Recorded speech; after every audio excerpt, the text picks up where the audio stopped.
Good evening all and welcome. Tonight for you I have a chilling collection of Skinwalker and Cryptid stories. So get comfortable. Don't forget to check out Patreon for our exclusive perks and birthday shoutout, and let the darkness take control. My father and uncle have a story of living as outsiders, non-native Caucasian young people on the reservation. My grandma taught school on the reservation, and they lived well off compared to the natives living there. From what I know, there's a lot of lore surrounding the Navajo Nation, non-natives, primarily older generations, keeping their experiences and stories left unspoken, especially to those not from the culture. Please forgive me if I'm mistaken in any of the following, the culture, ideologies, practices, or any other part. I'm just trying to tell the story my family has only spoken to me in whispers about. My grandmother, father, and uncle lived there for a few years, and their experience was much different than the Navajo people who had lived there for generation upon generation. I just want to tell their story and get insight as to anyone else who has lived in that community and any other stories some people might be willing to share.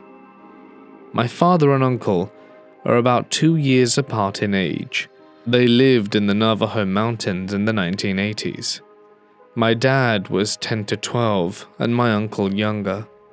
As it goes, they were always outside riding bikes with their friends, natives of the reservation.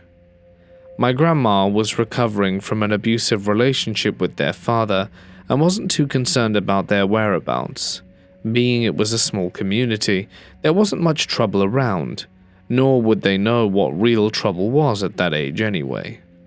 Trouble wasn't the issue to young boys on a reservation. It was a typical night without parent supervision. The night was colder than usual, and the sky was darker than you can imagine. In such a desolate place, the stars in the sky would light the night. The night was as if the earth had moved to a different dimension, an abyss. The boys raced each other as they did every night, until they were compelled to force their brakes in unison. They simultaneously looked up. Each boy's face melted from carefree, innocent, and adolescent to unadulterated horror. The boys stood motionless, grasping their bikes with every nerve, muscle, and strength in their body on the dirt road. To the right of them was a mesa, one they rode by every day. The mesa that's parallel from my family's home. The mesa that they could see through my father and uncle's bedroom every night. This mesa would become fear and nightmares to them from this night on. At the top was a roaring fire, taller than any bonfire that someone could assemble, and bigger than any group of people could. It raged, and was unbelievable. More unbelievable was the pitch-black figure seen cavorting around the bonfire. The native boys with my father and uncle informed them that this was not a typical Navajo dance or ritual, and pits began to form in their stomachs. Friends of my father and uncle turned back around without a word and bolted back to their homes. My father and uncle threw their bikes on the ground and ran across the unpaved road to their home. The two came back in a panic, relaying what they'd seen to my grandmother, but she was unconcerned. A legend of the natives, she told them, and shooed them away. But they lay awake all night in their shared room, not saying a word to one another. They forced their curtains as close as possible, too scared to look out the window and see what they shouldn't have to begin with. Neither could shake the images burnt into their memory, but as the sun managed to rise and peek through into their room, a sense of release washed over them as the darkness faded. The boys left their beds and traveled to the kitchen to try a second time to tell my grandmother what they saw that night. They tried to get a handle on what it was they saw, but it was as if they couldn't explain it. Again, my grandmother brushed them off with a coffee and newspaper more important than their story, and told them to climb the mesa and investigate. The boys wrangled the friends who shared the experience with the night prior as they passed on their bikes. The friends stayed on the dirt road looking up at the mesa, as my father and uncle climbed up to see any evidence of what the hell was burning in the fire that they'd witnessed. The mesa wasn't much taller than the average story of one house, so the brothers took less than 2 minutes to climb to the top where the nightmare took place. When they got to the top, they were hysterical and relieved. There was no indication a bonfire of that enormity, or even a fire at all, had taken place there. They climbed down and told the message to the friends who had also been a part of the shocking scene. Their native friends looked at them in shock, but neither said a word to them. They immediately turned their bikes around and proceeded home. It was never talked about again, despite my father and brother asking about it. My grandmother and everyone else in the community refused to speak of it again. My father is a skeptic. He doesn't believe in anything paranormal, aliens, ghosts, you name it.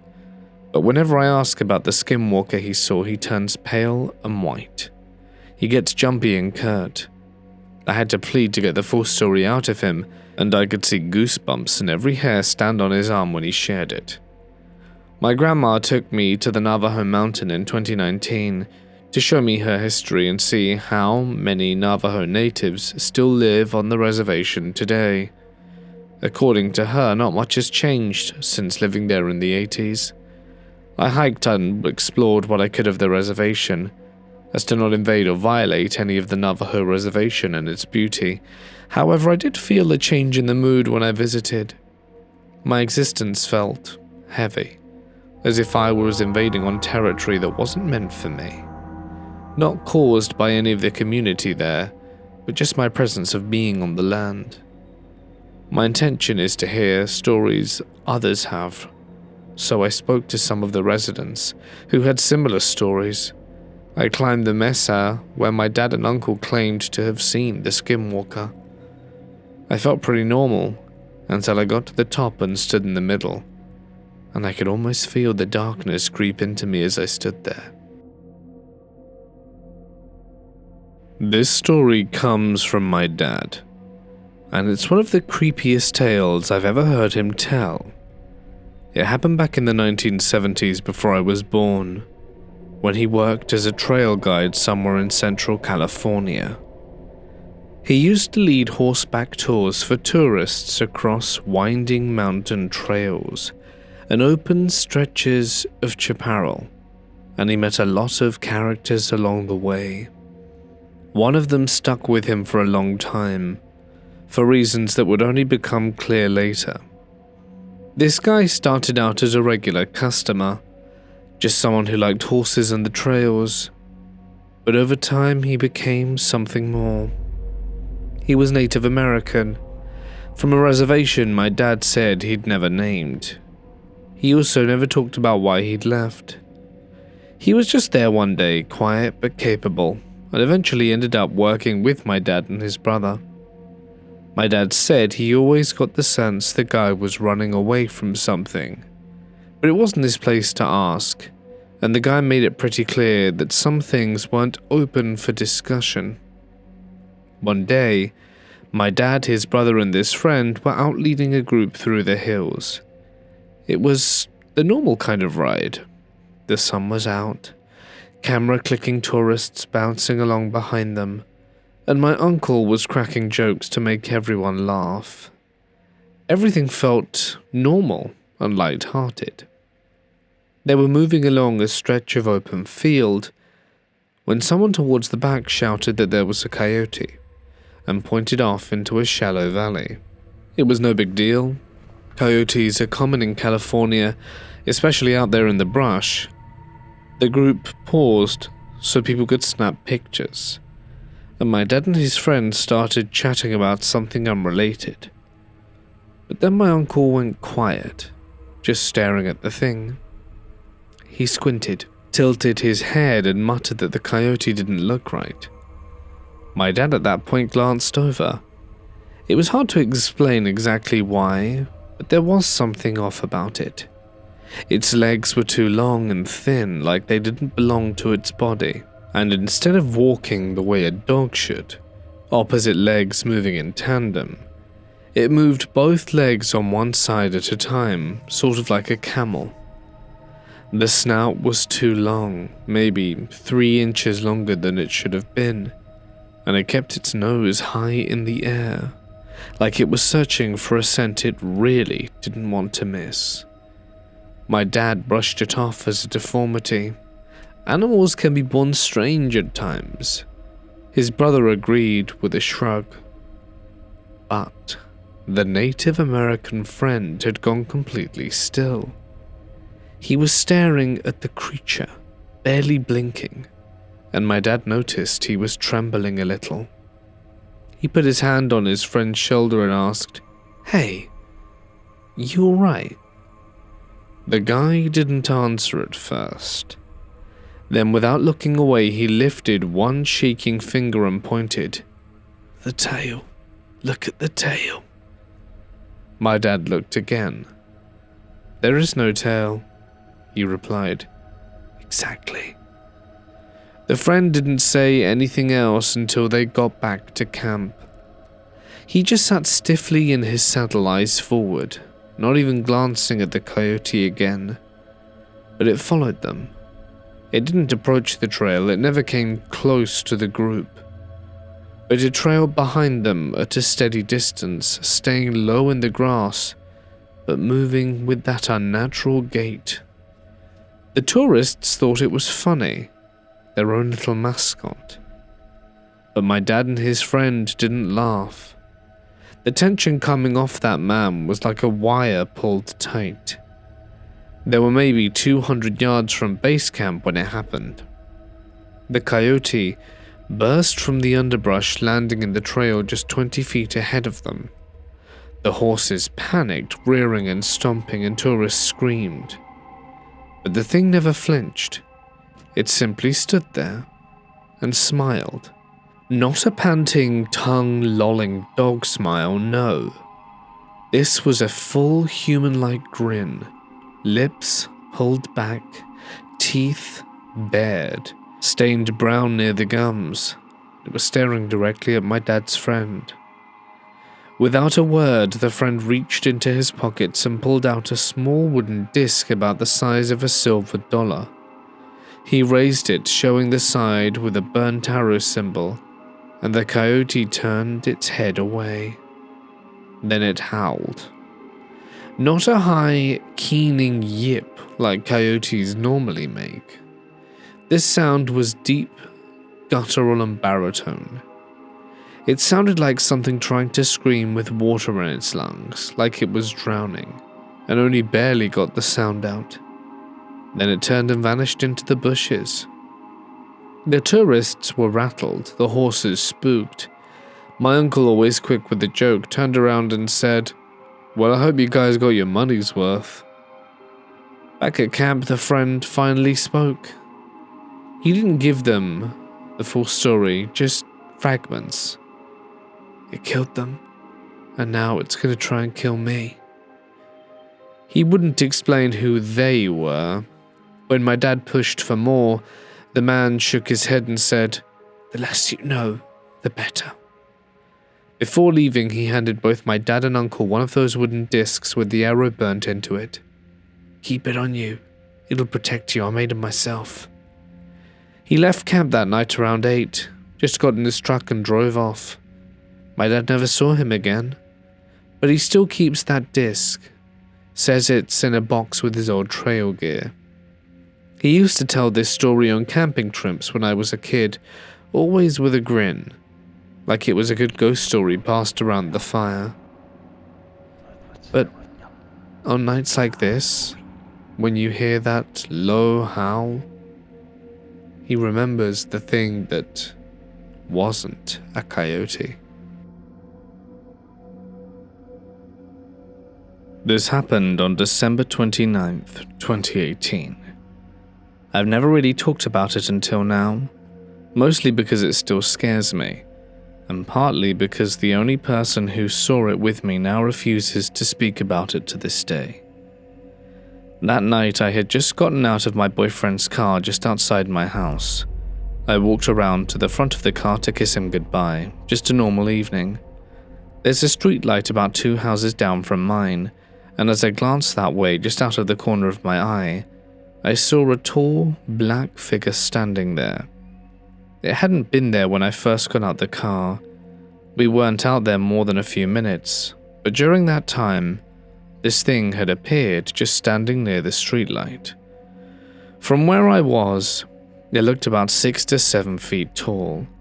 I froze and asked my boyfriend, "Do you see that deer?" Because for some reason that's what my brain defaulted to. He said, "Yeah, that's a deer," but in a kind of voice that made it clear he didn't believe his own words. Then he just added, "Just slowly back towards the house." Neither of us took our eyes off it. What I saw was not a deer, not even close. It had the general shape of a wolf, tall, thin, but not so bulky, solid black. The weirdest part was, even under the streetlight, you couldn't make out any details. It was just a deep black silhouette, darker than everything else around it. The only features I could make out were the long, thin legs, a snout like a wolf's, and antlers on its head. It wasn't moving fast or aggressively. When I first noticed it, its head was lowered, turned away from me. But as we backed up, it slowly raised its head and turned to look directly at me. That's when I saw its eyes. They were blood red, deep, glowing, and completely wrong. The moment we locked eyes, I felt like I couldn't move, like something had grabbed a hold of me. I wasn't paralyzed exactly, but I was completely frozen, like I had made a wrong move. Something awful would happen. It didn't blink, didn't flinch, just stared at me, and I stupidly stared back. It was like I was caught in some kind of trance, my heart racing, my brain screaming at me to move, but I couldn't. It just stood there holding that stare until the front door opened. My dad stepped out and asked what was going on, and just like that the thing moved. It turned away from me and bolted into the woods behind the house 2 doors down. And when I say it ran, I don't mean it galloped like a deer or loped like a wolf. It slid. It swayed low to the ground like a big cat, smooth and fast and way too quiet for something that size. It didn't bounce the way a deer does when it runs. It moved like it was built for stealth. I ran inside and asked my dad to pull up the security footage. We've got cameras covering all angles of the house except the backyard. When we watched it, we saw something, but it wasn't what I expected. All we could see was a tall, dark mass. No detail, just this pitch black shape moving in the exact direction I saw the creature go. The weirdest part? Our cameras are night vision and heat sensitive. They pick up dogs, cats, even raccoons, all glowing white.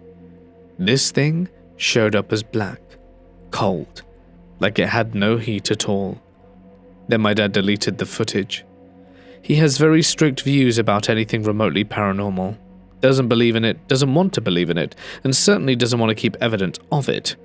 He refuses to talk about that night, no matter how many times I've tried to bring it up. That silence has always made me wonder what he saw before deleting the video. I didn't think much about what it could be until my current boyfriend brought up the topic of skinwalkers. We started reading into it together, and some of the descriptions were uncomfortably close to what I saw. But honestly, I'm not trying to solve it. I just want to forget that it ever happened, but I can't. Every now and then when I'm waiting outside at night, I catch myself looking in the same general direction of that streetlight, waiting, dreading, and hope I never see those blood-red eyes again. I still don't know what it was. I don't even know what it wanted, but I do know this. Whatever that thing was no deer. A few years back when I was 16, I participated in a student exchange program in the United States. I'm from the Netherlands and was lucky enough to stay with an amazing host family in New Mexico. They were a super friendly bunch. The dad, the mom, and their 2 daughters, one 16 like me and the other 14. We got along well, and they went out of their way to make me feel welcome. Near the end of my stay, they decided to take me on a camping trip as a kind of farewell adventure before I returned home. I was excited. I'd never been camping in the desert before, and the idea of spending my last few days out under the stars sounded incredible. We drove out to this really remote area way off the beaten path. I remember how quiet it was, just an endless expanse of desert punctuated by clusters of juniper trees and the occasional rocky outcrop. No cell service, no other people around for miles, just us, the wilderness, and the sound of the wind rustling through the brush. By the time we set up camp and got the fire going, the sun was starting to dip below the horizon. The sky was painted in shades of deep purple and burnt orange, and everything felt peaceful, or at least it did. As night settled in, the three of us, me and the two daughters, got a little restless. We were itching for adventure, so decided to go climb a nearby tree. It wasn't too far from the campsite, a few minutes' walk, and we'd be far enough that we'd be out of sight of the adults. Just barely, anyway. It was one of those big, gnarly trees with thick, twisted branches that stretched towards the sky. We scrambled up easily, giggling and whispering like teenagers do. We weren't very high off the ground, just perched comfortably where we could watch the last sliver of sunlight fade away. The desert was quiet, eerily so, except for the distant crackling of the campfire and the occasional chirp of an insect. And that's when it happened. Psst, Anouk. Something was calling my name. I froze. It wasn't just any voice, it was the voice of the 14-year-old daughter, the one who was sitting below me, her hands gripping the branch to steady herself. The problem was, she wasn't the one talking. Anouk. It came again, same voice, same intonation, but this time it was coming from deeper within the woods. I looked down at the younger daughter, and she was staring back at me wide-eyed and silent. Her lips weren't moving. I glanced at her sister perched a little higher up. She was silent too. Did you hear that? They both nodded, their faces pale, and we sat there dead silent as this thing kept calling my name repeatedly. And it sounded exactly like her. That was the worst part. The same tone, the same inflection. But there was something off. The way it said it was almost too perfect. Like someone had recorded her voice and was playing it back on loop. But there was just this thing, it was slightly wrong. I just can't quite put my finger on it all these years later. Minutes passed, though it felt like an eternity, and the voice didn't stop. It kept calling out. At one point, I swear I saw movement between the trees, just a flicker of something in the dim light, but I couldn't make out what it was. And then there was silence. Just abruptly as it had started, the voice stopped. For a moment, none of us moved. We didn't dare breathe, and then without a word, we bolted. We scrambled down that tree faster than I thought humanly possible and sprinted back towards the campsite, not stopping until we practically crashed into the firelight. The mom and dad were sitting there, enjoying the cool night air, completely oblivious to what had just happened. We must have looked like lunatics, panting and wide-eyed because the dad immediately asked what was wrong. We told them everything, and as we recounted this story, I watched the color drain from the dad's face. His usual cheerful disposition vanished, replaced by an expression of pure fear. He didn't ask any questions. He didn't try to rationalize it. He just stood up and said, "Pack up now." And we were gone within 5 minutes. The drive back was silent. None of us spoke a word. I remember staring out of the window watching the dark landscape blur past, feeling like whatever was out there was still watching us. When we finally got back to their house, their dad barely said anything. He just muttered something about bad energy and told us to get some rest.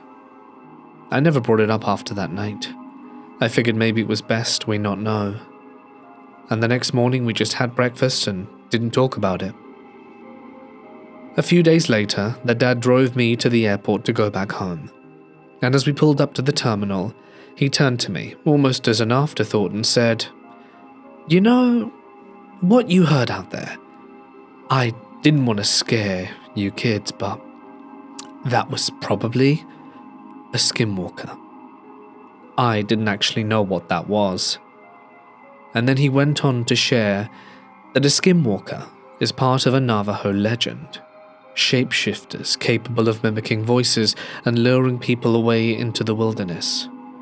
But that they're not just stories.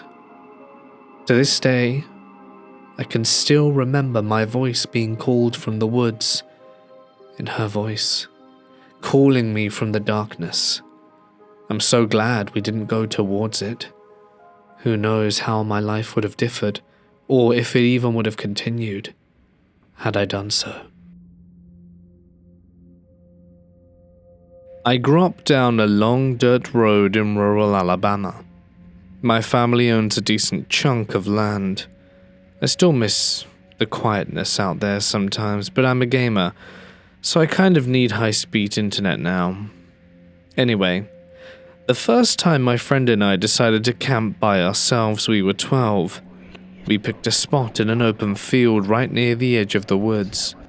We weren't that far from the house, maybe 500 or 600 yards, far enough away to feel brave, but close enough to make a run for it if we really had to. Everything was going fine. We had a little fire going and a pile of junk food. It was probably around 10 when things got weird. We were sitting there watching the flames. It was early winter, so the bugs were pretty much gone and it was dead quiet except for the occasional gust of wind and the crackle of the fire. That's when we heard a scream. It was not a person, nor an animal. Just this blood-curdling, gut-twisting sound coming from the woods. I can't explain it. It was loud but not close, and still it made every hair on my body stand on end. I looked at my friend and he looked at me. We were both thinking the same thing. Run to the house. But we were 12. Tough kids, or at least we thought so. So instead of running, we zipped ourselves up in the tent and decided to wait it out. No clue what the hell that noise was, but we weren't about to go inside and find out. My friend somehow managed to fall asleep maybe an hour later, but I couldn't. I lay there staring at the fading glow of the fire through the tent fabric, watching the flickers of light dance. And then it changed. The fire dimmed suddenly like something passed in front of it. Just for a second. Then it flared back up. I froze. Something had walked between the fire and the tent. I didn't hear a sound, no twigs snapping, no footsteps, nothing. I yanked my sleeping bag over my head, sweating bullets, heart pounding. I don't know how long I stayed like that, but eventually I had to come up for air.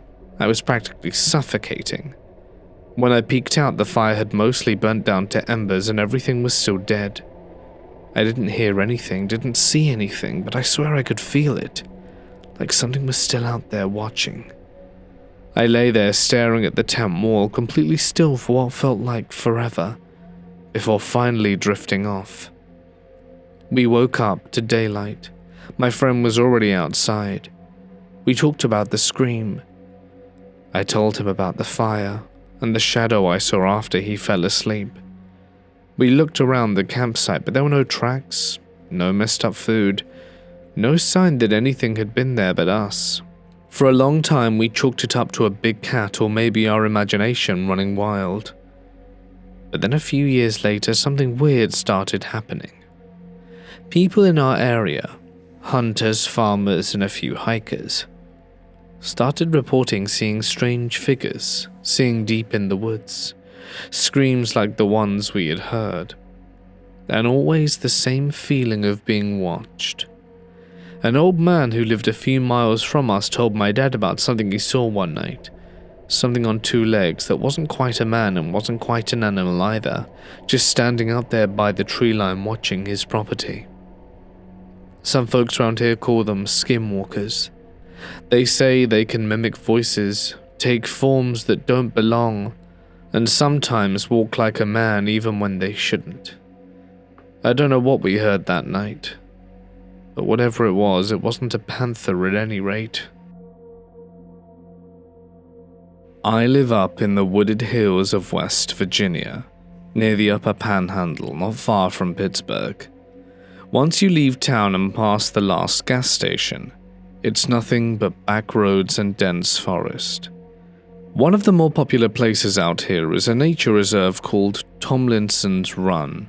It's quiet, scenic, and unsettling when you're out here too long, especially in the rain. It was mid-June. Heavy storms had rolled through earlier that day, and the woods were soaked, steaming under the summer heat. 3 friends and I had planned a camping trip, but instead of pitching tents, we rented one of the old cabins deeper in the park. They're about $50 a night.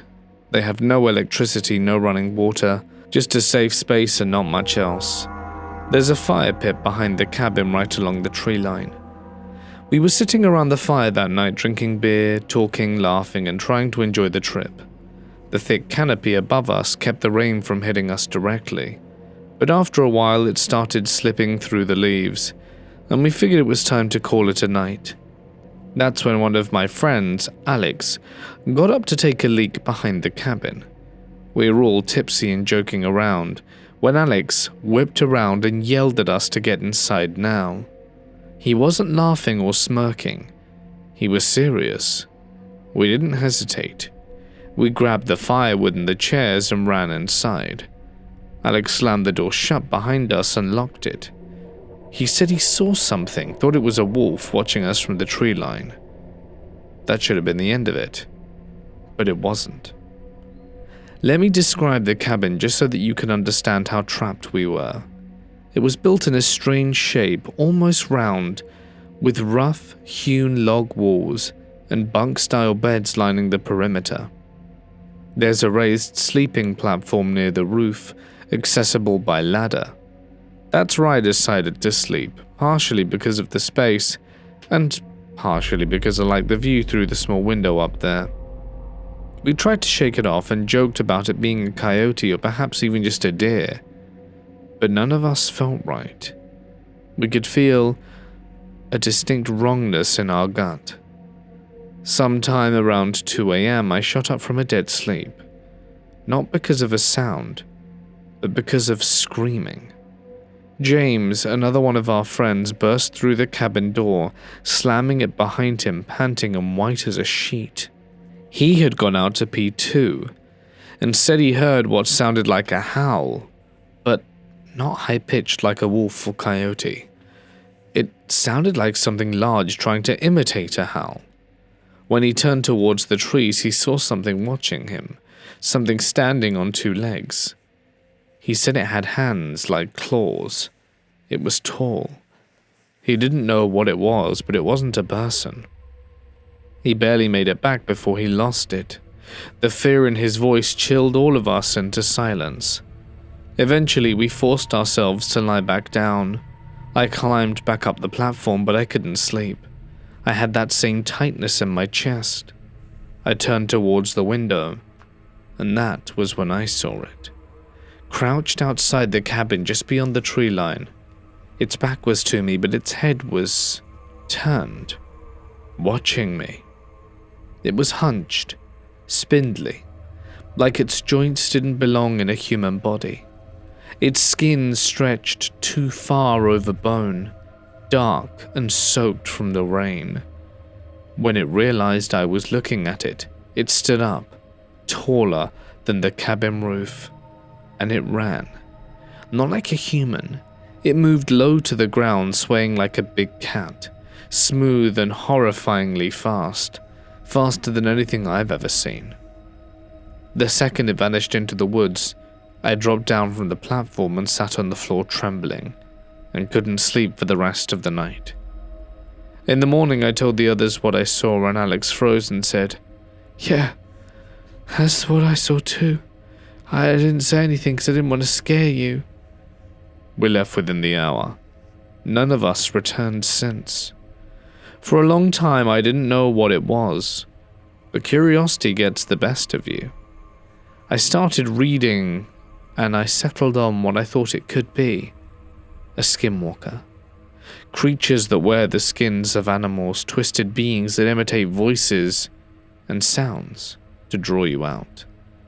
I'm not sure if that's what I saw. I don't even want to believe it was. But what I do know is that something unnatural came close to our fire that night, and it watched us. I've never really told this story before, but back when I was 18, I had a group of 3 close friends, Robert and Thomas, and I used to spend almost every single day with them. We would take turns sleeping over at each other's houses. 2 of us lived in the city, but one of us lived on a large property in the middle of North Texas. The property was surrounded by farms and forested areas. We usually ended up sleeping over at Rob's house because we loved making campfires and exploring at night. Sometimes we would even go out coyote hunting with Rob's stepdad. We never had any strange experiences, so we just kept wandering around the surrounding properties without much concern. One night, we decided to go coyote hunting again, like we had done many times before. It was me, Rob, Tom, Rob's stepdad, and their 11-year-old stepsister, and their mother. Everything was normal. We were in a small wooded area, and I had fallen a bit behind the group. At that point, I was walking with the stepsister about 15 to 20 feet behind everyone else. Suddenly I got the worst feeling, like I was in immediate danger. I felt a strong urge to turn around, so I did, and I saw this figure standing about 20 feet behind us. It looked almost humanoid and was crouching. Then it stood up straight, and it looked like it was 6 or 7 feet tall, and I began to panic. Still, I didn't want to scare the kid, so I just kept my eyes on it and slowly walked backwards towards the rest of the group. I bumped into Rob, whose property we run, and said, "The hell's that thing?" Rob turned around and got this panicked look on their face and said, "We need to go right now." At this point, the little sister started freaking out, so I tried to calm her down. I turned around, and whatever it was had gone. We gathered everyone quickly and started the nearly mile-long walk back home. On the way, we told our other friend what had happened, and he said he thought it might have been a Wendigo. I had this horrible, eerie feeling for the rest of the night. I couldn't fall asleep, and even now at 21, I still get chills thinking about it.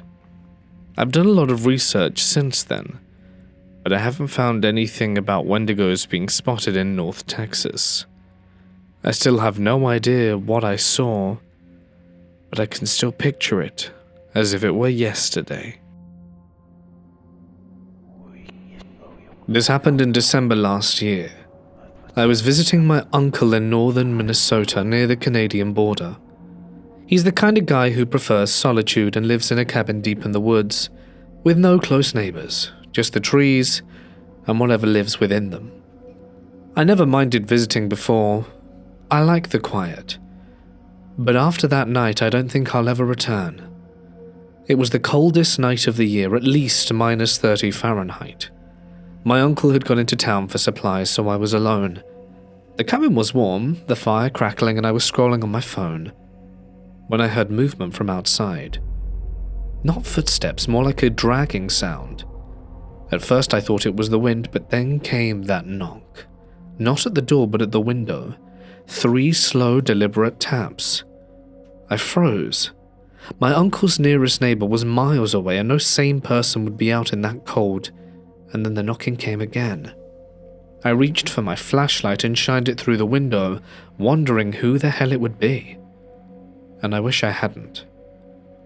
There was something standing just beyond the tree line. It was tall, at least 7 or 8 feet, but emaciated with long, bony limbs. Its skin looked frostbitten, almost blackened. And its eyes, well, they appeared to be glowing, not reflecting light, glowing in their own right, like the embers in a dying fire. I should have looked away. I should have closed the curtains, but I was frozen, staring in disbelief at a thing that I thought wouldn't and couldn't exist. And then its mouth twitched into a smile. Its teeth were too many, too sharp, stretching across its face. It opened its mouth wider. "Let me in." The voice didn't match the body. It sounded wrong, like a recording played at the wrong speed, deep and garbled. I ran. I grabbed my uncle's rifle, locked the door, and backed into the furthest corner of the room. The knocking ceased, but I could hear it scraping against the walls outside, slow and patient. I sat there for what felt like hours, rifle shaking in my hand, until I finally heard footsteps from outside, and my uncle entered through the front door. The second his headlights swept across the trees, the noises stopped. He found me pale, sweating, and gripping the firearm like my life depended on it. I told him everything. He didn't say a word, just nodded and checked around the cabin. When he returned, he looked unsettled. There were no tracks in the snow. Nothing. That was impossible. I heard it, I saw it, but there was nothing outside. No footprints, no marks on the walls. Just the untouched snow and silent watching trees. Did I imagine it all?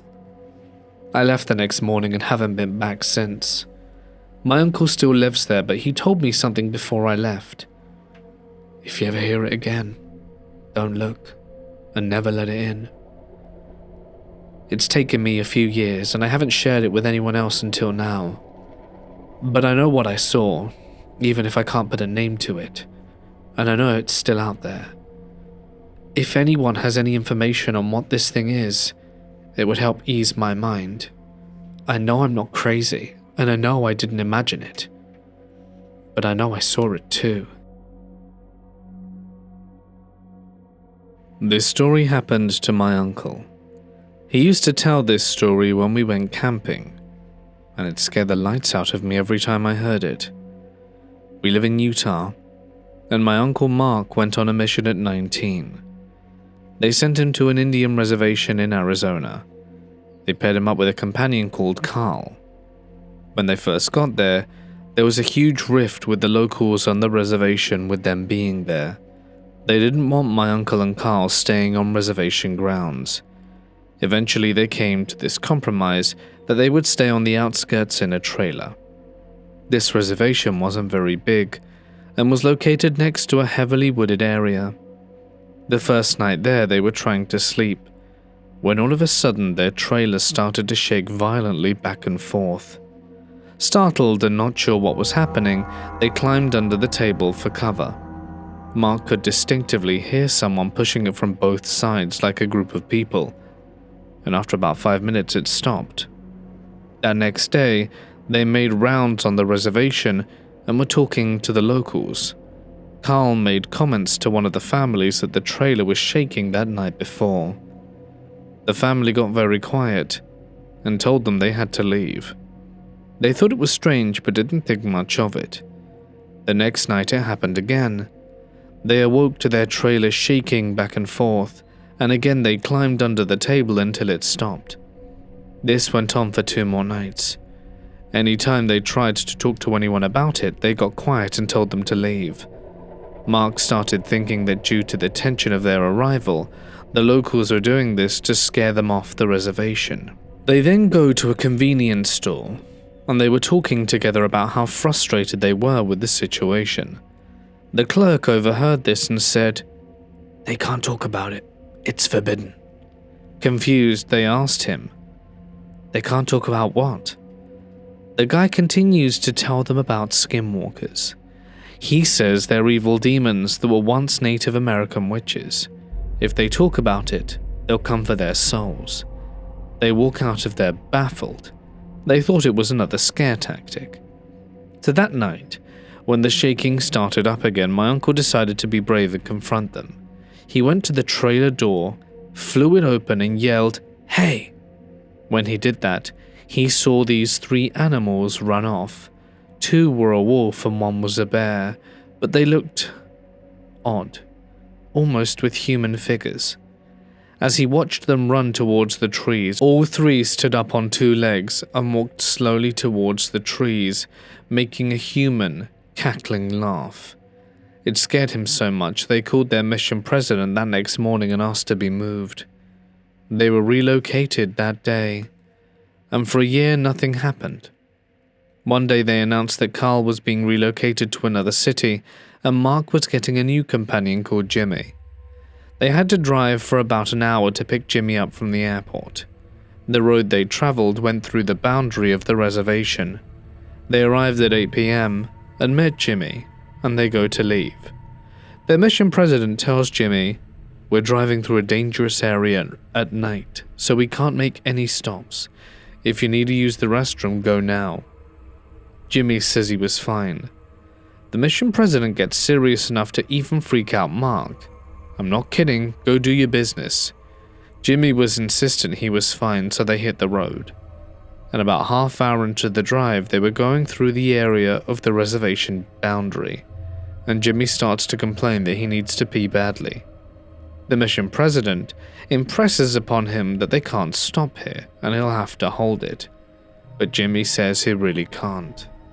The mission president stops the car and says, "Do your business next to the door, and if I say get in the car, you get in fast." Jimmy, with a look of confusion, agrees, opens the door and starts to pee. 5 seconds later, the mission president says nothing and just yanks Jimmy into the car and floors it. Jimmy and Mark start freaking out. The mission president says nothing and just increases his speed. And all of a sudden, Mark sees something next to the car on his right. A giant wolf-looking man thing was running on 2 feet next to the car. Mark looked at the speedometer. They were going over 60 miles an hour and still increasing speed. But the wolf creature kept right next to the car for 10 minutes before it finally took off into the trees. Shaking, Jimmy gets out the car when they arrive. They didn't speak through the whole ordeal and says, "What did I just see?" The mission president simply replies, "Next time I tell you to take care of your business, you take care of it." I was a teenager in a youth group, and that year we took a weekend trip to a place called Lashmere Woods near a huge reservoir. It was remote, nothing but pine forest for miles. On the second night, our leaders organized a late-night hike. Nothing extreme, just a walk through the trees with a flashlight and group chatter. That part was pretty typical, until it wasn't. We were on a wide dirt track that cut through the woods like a scar. Tall trees pressed in from both sides, and the moonlight barely broke through. I was walking somewhere in the middle of the group when I saw it. Standing dead center in the path, maybe 30 feet ahead, was something. A person, but not quite. It was the shape of a man, tall, solid, and glowing, like the silhouette had been filled with light, but it didn't have a head. Just a smooth void above the neck. No detail, no face, it didn't move. Just stood there like it had always been there. I stopped, stared, and waited for someone else to say something, to react, but no one did. A few kids kept talking like nothing was wrong, passing right through the spot where I'd seen it. And when they reached it, it was gone, vanished without a sound. I didn't say anything that night. I honestly thought I'd lost my mind. Fast forward around 10 years. That thing had haunted the back of my mind all that time, like a half-forgotten nightmare you can't quite shake. So one night I decided to search online, just to see if anyone else had seen anything strange in these woods. I wasn't expecting any hits, but I found a thread, buried deep in a nearly abandoned paranormal forum, maybe 5 posts from a decade earlier. One of them mentioned hiking in the same woods and seeing a glowing headless figure on the trail. Another said they'd seen something like it too, but near the ruins of an old stone cottage not far from the reservoir. That caught my attention. After a little digging, I learnt that the land near the reservoir had once been the site of a skirmish during the English Civil War. A lone cottage nearby, long gone now, had supposedly sheltered deserters. One legend says a soldier was executed there, beheaded on the spot for abandoning his post. Some locals claimed the cottage was cursed. Others said the soldier never died, not properly, that something else wore his uniform, mimicked his body, but never getting the head right.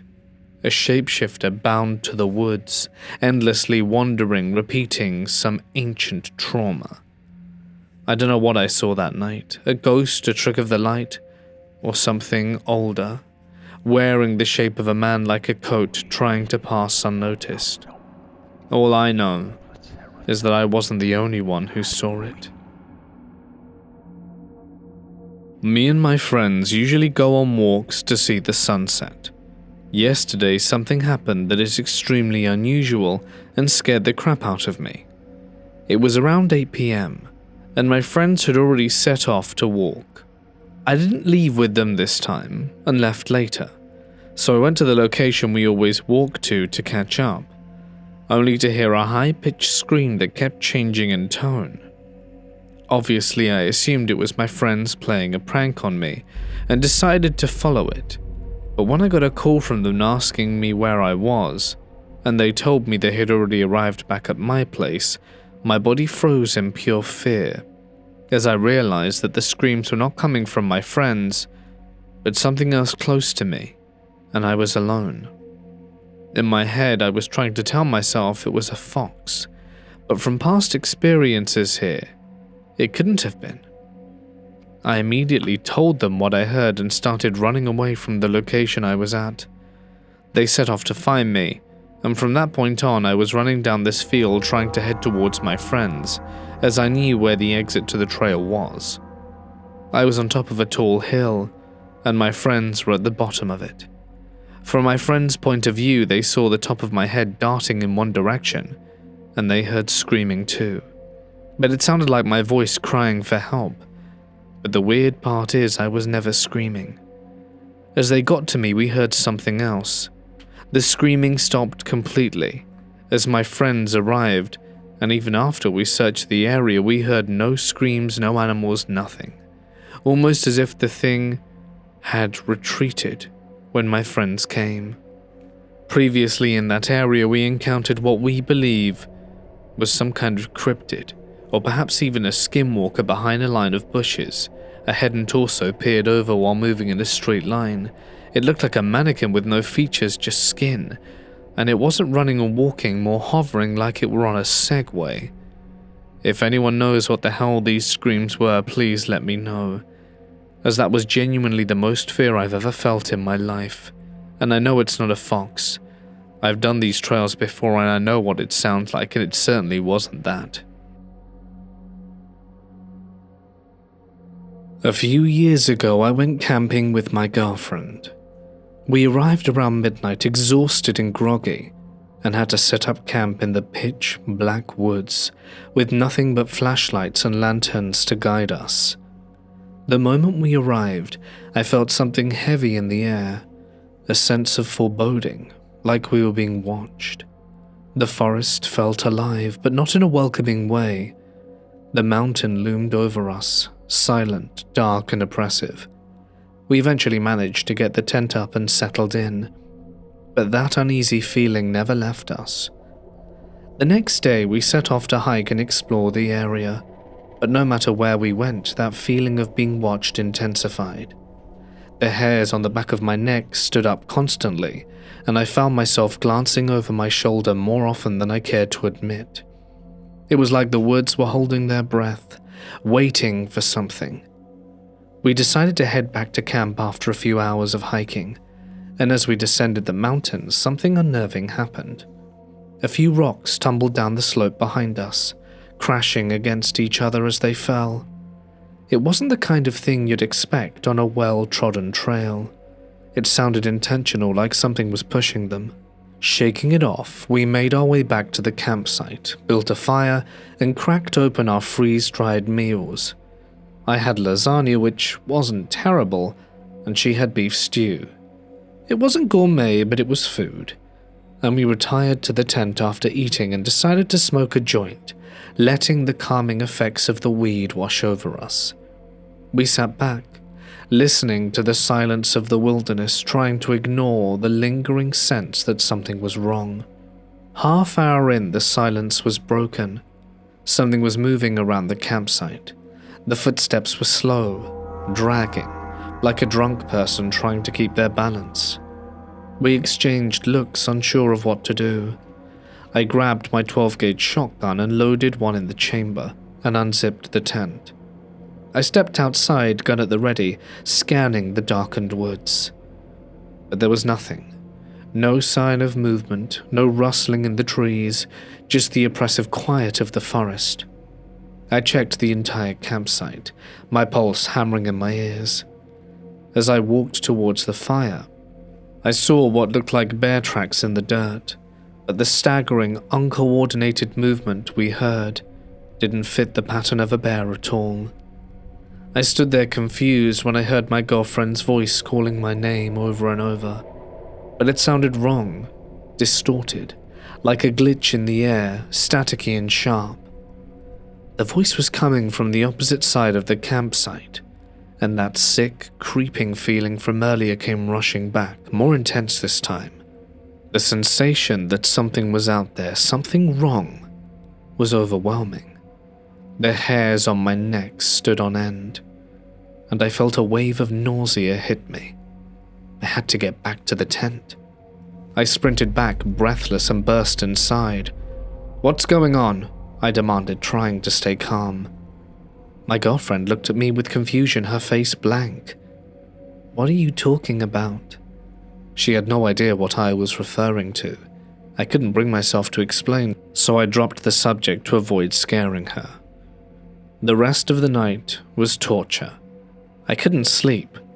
Every time I closed my eyes, the sense of something lurking just outside the tent was unbearable. Around 2 a.m., after a few minutes of restless sleep, the footsteps returned. This time I wasn't taking any chances. I grabbed the shotgun and woke my girlfriend. As soon as she opened her eyes, her voice called out again. But this time it was coming from outside the tent. "Hey, Brandon, come look at this." But the voice wasn't right. It was sharp, unnatural, like it was being twisted through static. My blood ran cold. My girlfriend's eyes widened in terror, her body trembling. She began to cry. I moved in front of her, shotgun aimed at the opening in the tent, heart racing. The woods around us were deathly still. No crickets, no wind, not a single sound from the forest. Time felt like it had stopped. And then the smell. It crept into the tent, thick and nauseating. Rotten flesh, like something decaying right in front of us. The footsteps returned, now frantic and scattered, running around the campsite in chaotic circles. My hand shook as I gripped the shotgun, trying to make sense of it all. But nothing made sense. After what felt like an eternity, the footsteps stopped. The air was thick with tension, and I couldn't shake the feeling that something was still out there watching us, waiting. We stayed up the rest of the night, too afraid to move, too scared to even breathe too loudly. As soon as the first light of dawn crept through the trees, we packed up in a frantic hurry, barely saying a word to each other. We didn't stop until we were miles away from that cursed place, and never returned. I can't explain what happened that night, but I've read about things like flesh gates and skinwalkers, and that description matches eerily close to our experience. But I don't know if I'll ever truly understand it. All I know is that I'm never going back to those woods, and if you ever go camping, take this advice. Always carry a gun, and don't ignore that feeling of being watched. Sometimes it's not just your mind playing tricks. I'm a quarter Navajo. My grandfather was full.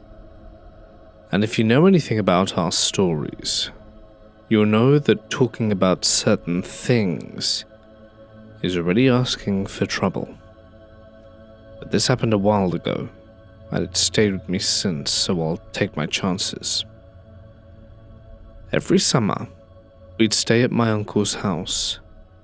It's a big 3-story place, and the basement served as a kind of living room. Technically, it was only half underground, because one wall had a slope with big windows almost the size of the door. Nice for sunlight. Not so nice when you realize those windows stay open at night. Yes, open at night. I'm talking about large climbable windows. And if you're from where I'm from, you already know how many ways that's a bad idea. I've seen skinwalkers before, more than once, usually at a distance, silhouettes standing too still on ridges, or 6-foot-tall coyotes. So I already felt uneasy when I realized we'd be sleeping in that basement, windows wide open like an invitation. Quick side story, because this ties in. When we were babies, my family stayed in Nali's trailer. You know the kind of locks that come in those cheap packs? The square ones that you install yourself? They had those. Everyone went to bed. But when the adults woke up in the early hours of the morning, all of the locks were on the floor. The doors were wide open, and my baby brother was missing a lock of hair. My Nali had to perform a ritual to pray to protect him, and whatever she did worked. He grew up just fine, and is actually doing great in life, but that story has always stuck with me. Anyway, back to my uncle's place. That night, it was just a handful of us sleeping inside. My grandma was on the couch, my brother and his friends were on another couch nearby, and me and my aunt were on a mattress on the floor behind my grandma's couch. Everyone else went outside to go skinwalker hunting, because apparently that's fun now. So it was just us inside. Around 1 or so, I woke up feeling uneasy. I sat up and looked around. Everything appeared normal, and nothing was in the window but the distant flashing lights that we see so often. I went back to sleep. So here's where it happens. At 4 a.m. I roll over on my left side to see my aunt sleeping peacefully, despite having rolled off our mattress. Her hair was spread across the floor, and she was completely wrapped up, cozy in her blanket, everything normal. Until I realized my aunt was on the right side of the bed, and whatever this was not my aunt. This long black hair was not hers, and her knee that was exposed was some sort of joint. I suppose not human. You know how if you get injured or afraid, you either become incapacitated with fear, or you fill with adrenaline? I was filled with adrenaline. I reached my arm up and grabbed the couch and flipped myself over to the other side. I woke my grandma up in doing so and told her to stay awake, but to stay quiet. And it began to move around the couch and back out the window. It was so odd though. The way it moved so smoothly. It was almost snake-like. It was extremely frightening to see, but we didn't speak about it for a long time, because if you speak about them, it's likely that they will return. Hey guys, it's Mort here, and thank you so much for listening. I do hope that you have enjoyed tonight's collection of Skinwalker stories. If you did, be sure to let me know down below, it really does mean a lot. And if you would like your name on the end credits, as well as a bunch of cool exclusive perks, feel free to check out the link to Patreon down below. I've actually got a collection of cool cabin stories that are going to be launching tomorrow over on Patreon, so if you are so inclined, feel free to check that out later. But that's it from me. Thank you so much to my dear members and patrons whose names can be seen on screen. Their financial contributions mean the world and make a huge difference. But that's it from me. Stay awesome, and I'll see you in the next one. Good night.